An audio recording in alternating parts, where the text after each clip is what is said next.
Ticket वाटपाचा जो काही घोळ चालू आहे, हो. नाराज आहेत लोक, काय सांगाल तुम्ही त्या संदर्भामध्ये? काय सांगणार, माझ्याकडे तिकीट आहेत ना, प्लेनचं आहे, ट्रेनचं आहे, पिक्चरचं आहे, बसचं आहे. बाकीचे तिकीटाचं माहीत नाही, ते ठरवलं जाईल त्यावेळेस बघू. भाजपकडनं तिकीट मिळेल की नाही तुम्हाला? अरे पडू नको. आम्ही पडलो चालेल, तू पडता एवढा निर्णय काय असेल तुमचा? सॉरी घे ना, त्याबद्दल आता बोलणं उचित ठरणार नाही. फार प्रीमॅच्युअर स्टेज आहे.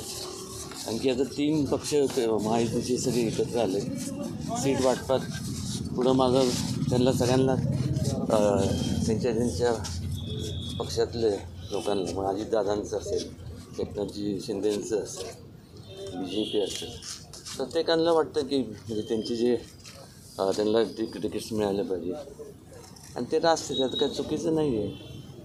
जे काय ठरलं त्यावेळेस बघू. पुढचा काय निर्णय असू शकेल? एवढंच सांगेन, मी काय संन्यास घेणार नाही, एवढंच सांगतो. तुम्ही लढणारच सांगितलं.